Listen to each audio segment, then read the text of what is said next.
नमस्कार, आप सभी का मेरे इस चैनल रोचक कथाएं में पुनः स्वागत है। आज मैं आपको श्रावण सोमवार की व्रत कथा सुनाने जा रहा हूं, तो देर नहीं करते शुरू करते हैं आज की कथा। श्रावण सोमवार की कथा के अनुसार अमरपुर नगर में एक धनी व्यापारी रहता था। दूर दूर तक उसका व्यापार फैला हुआ था। नगर में उस व्यापारी का सभी लोग मान सम्मान करते थे। इतना सब कुछ होने पर भी वह व्यापारी अंतर्मन से बहुत दुखी था, क्योंकि उस व्यापारी का कोई पुत्र नहीं था। दिन रात उसे एक ही चिंता सताती रहती थी, उसकी मृत्यु के बाद उनके इतने बड़े व्यापार और धन संपत्ति को कौन संभालेगा। पुत्र पाने की इच्छा से वह व्यापारी प्रति सोमवार भगवान शिव की व्रत पूजा किया करता था। सायंकाल को व्यापारी शिव मंदिर में जाकर भगवान शिव के सामने घी का दीपक जलाया करता था। उस व्यापारी की भक्ति देखकर एक दिन पार्वती जी ने भगवान शिव से कहा, हे प्राणनाथ, यह व्यापारी आपका सच्चा भक्त है। कितने दिनों से यह सोमवार का व्रत और पूजा नियमित कर रहा है। भगवान, आप इस व्यापारी के मनोकामना अवश्य पूर्ण करें। भगवान शिव ने मुस्कुराते हुए कहा, हे पार्वती, इस संसार में सबको उसके कर्म के अनुसार फल की प्राप्ति होती है। प्राणी जैसा कर्म करते हैं उन्हें वैसा ही फल प्राप्त होता है। इसके बावजूद पार्वती जी नहीं मानी। उन्होंने आग्रह करते हुए कहा, नहीं प्राणनाथ, आपको इस व्यापारी की इच्छा पूरी करनी ही पड़ेगी। यह आपका अनन्य भक्त है। प्रति सोमवार आपका विधिवत व्रत रखता है और पूजा अर्चना के बाद आपको भोग लगाकर एक समय भोजन ग्रहण करता है। आपको इसे पुत्र प्राप्ति का वरदान देना ही होगा। पार्वती जी का इतना आग्रह देखकर भगवान शिव ने कहा, तुम्हारे आग्रह पर मैं इस व्यापारी को पुत्र प्राप्ति का वरदान देता हूँ, लेकिन इसका पुत्र 16 वर्ष से अधिक जीवित नहीं रहेगा। उसी रात भगवान शिव ने स्वप्न में उस व्यापारी को दर्शन देकर उसे पुत्र प्राप्ति का वरदान दिया और उसके पुत्र के 16 वर्ष तक जीवित रहने की बात भी बताई। भगवान के वरदान से व्यापारी को खुशी तो हुई, लेकिन पुत्र की अल्पायु की चिंता ने उस खुशी को नष्ट कर दिया। व्यापारी पहले की तरह सोमवार का विधिवत व्रत करता रहा। कुछ महीने पश्चात उसके घर अति सुंदर पुत्र उत्पन्न हुआ। पुत्र जन्म से व्यापारी के घर में खुशियां भर गई। बहुत धूमधाम से पुत्र जन्म का समारोह मनाया गया। व्यापारी को पुत्र जन्म की अधिक खुशी नहीं हुई, क्योंकि उसे पुत्र की अल्प आयु के रहस्य का पता था। यह रहस्य घर में किसी को नहीं मालूम था। विद्वान ब्राह्मणों ने उस पुत्र का नाम अमर रखा। जब अमर 12 वर्ष का हुआ तो शिक्षा के लिए उसे वाराणसी भेजने का निश्चय हुआ। व्यापारी ने अमर के मामा दीपचंद को बुलाया और कहा कि अमर को शिक्षा प्राप्त करने के लिए वाराणसी छोड़ आओ। अमर अपने मामा के साथ शिक्षा प्राप्त करने के लिए चल दिया।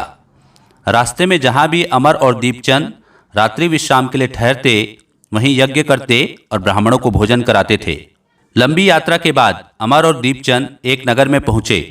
उस नगर के राजा की कन्या के विवाह की खुशी में पूरे नगर को सजाया गया था। निश्चित समय पर बारात आ गई, लेकिन वर का पिता अपने बेटे के एक आंख से काने होने के कारण बहुत चिंतित था। उसे इस बात का भय सता रहा था कि राजा को इस बात का पता चलने पर कहीं वह इस विवाह से इनकार न कर दे, उससे उसकी बदनामी होगी। वर के पिता ने अमर को देखा तो उसके मस्तिष्क में एक विचार आया। उसने सोचा, क्यों ना इस लड़के को दूल्हा बनाकर राजकुमारी से विवाह करा दूं। विवाह के बाद इसको धन देकर विदा कर दूंगा और राजकुमारी को अपने नगर में ले जाऊंगा। वर के पिता ने इसी संबंध में अमर और दीपचंद से बात की। दीपचंद ने धन मिलने के लालच में वर के पिता की बात स्वीकार कर ली। अमर को दूल्हे के वस्त्र पहनाकर राजकुमारी चंद्रिका से विवाह करा दिया गया। राजा ने बहुत सा धन देकर राजकुमारी को विदा किया। अमर जब लौट रहा था तो सच नहीं छिपा सका और उसने राजकुमारी की ओढ़नी पर लिख दिया, राजकुमारी चंद्रिका, तुम्हारा विवाह तो मेरे साथ हुआ था। मैं तो वाराणसी में शिक्षा प्राप्त करने जा रहा हूँ। अब तुम्हें जिस युवक की पत्नी बनना पड़ेगा वह कान्हा है। जब राजकुमारी ने अपनी ओढ़नी पर लिखा हुआ पढ़ा तो उसने काने लड़के के साथ जाने से इनकार कर दिया। राजा ने सब बातें जानकर राजकुमारी को महल में रख लिया। उधर अमर अपने मामा दीपचंद के साथ वाराणसी पहुंच गया। अमर ने गुरुकुल में पढ़ना शुरू कर दिया। जब अमर की आयु 16 वर्ष पूरी हुई तो उसने एक यज्ञ किया। यज्ञ की समाप्ति पर ब्राह्मणों को भोजन कराया और खूब अन्न वस्त्र दान किए। रात को अमर अपने शयन कक्ष में सो गया। शिव के वरदान के अनुसार शयनावस्था में ही अमर के प्राण पखेरु उड़ गए। सूर्योदय पर मामा अमर को मृत देखकर रोने पीटने लगा। आसपास के लोग भी एकत्र होकर दुख प्रकट करने लगे। मामा के रोने विलाप करने के स्वर समीप से गुजरते हुए भगवान शिव और माता पार्वती ने भी सुने। पार्वती जी ने भगवान से कहा, प्राणनाथ, मुझसे इसके रोने के स्वर सहन नहीं हो रहे, आप इस व्यक्ति के कष्ट अवश्य दूर करें। भगवान शिव ने पार्वती जी के साथ अदृश्य रूप में समीप जाकर अमर को देखा तो पार्वती जी से बोले, पार्वती, यह तो उसी व्यापारी का पुत्र है। मैंने इसे 16 वर्ष की आयु का वरदान दिया था, इसकी आयु तो पूरी हो गई। पार्वती जी ने फिर भगवान शिव से निवेदन किया, हे प्राणनाथ, आप इस लड़के को जीवित करें, नहीं तो इसके माता पिता पुत्र की मृत्यु के कारण रो रो कर अपने प्राणों का त्याग कर देंगे। इस लड़के का पिता तो आपका परम भक्त है, वर्षों से सोमवार का व्रत करते हुए आपको भोग लगा रहा है। पार्वती जी के आग्रह करने पर भगवान शिव ने उस लड़के को जीवित होने का वरदान दिया और कुछ ही पल में वह जीवित होकर बैठ गया। शिक्षा समाप्त करके अमर मामा के साथ अपने नगर की ओर चल दिया। दोनों चलते हुए उसी नगर में पहुंचे जहां अमर का विवाह हुआ था। उस नगर में भी अमर ने यज्ञ का आयोजन किया। समीप से गुजरते हुए नगर के राजा ने यज्ञ का आयोजन देखा। राजा ने अमर को तुरंत पहचान लिया।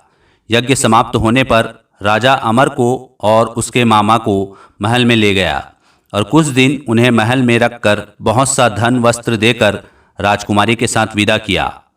रास्ते में सुरक्षा के लिए राजा ने बहुत से सैनिक को भी साथ भेजा। दीपचंद ने नगर में पहुंचते ही एक दूत को घर भेजकर अपने आगमन की सूचना भेजी। अपने बेटे अमर के जीवित वापस लौटने की सूचना से व्यापारी बहुत प्रसन्न हुआ। व्यापारी ने अपनी पत्नी के साथ स्वयं को एक कमरे में बंद कर रखा था। भूखे प्यासे रहकर व्यापारी और उसकी पत्नी बेटे की प्रतीक्षा कर रहे थे। उन्होंने प्रतिज्ञा कर रखी थी कि यदि उन्हें अपने बेटे की मृत्यु का समाचार मिला तो दोनों अपने प्राण त्याग देंगे। व्यापारी अपनी पत्नी और मित्रों के साथ नगर के द्वार पर पहुंचा। अपने बेटे के विवाह का समाचार सुनकर पुत्रवधू राजकुमारी चंद्रिका को देखकर उसकी खुशी का ठिकाना न रहा। उसी रात भगवान शिव ने व्यापारी के स्वप्न में आकर कहा, हे श्रेष्ठी, मैंने तेरे सोमवार के व्रत करने और व्रत कथा सुनने से प्रसन्न होकर तेरे पुत्र को लंबी आयु का वरदान दिया है। व्यापारी बहुत प्रसन्न हुआ। सोमवार का व्रत करने से व्यापारी के घर में खुशियां लौट आई। शास्त्रों में भी लिखा है कि जो स्त्री पुरुष सावन के सोमवार का विधिवत व्रत करते और व्रत कथा सुनते हैं उनकी सभी इच्छाएं पूरी होती है। तो बोलिए शंकर भगवान की जय, माता पार्वती की जय। तो यह थी आज की कथा। आशा करता हूँ आपको आज की कथा पसंद आई होगी तो मेरे वीडियो को लाइक कीजिए, चैनल को सब्सक्राइब कीजिए और इसे ज़्यादा से ज़्यादा शेयर कीजिए। धन्यवाद।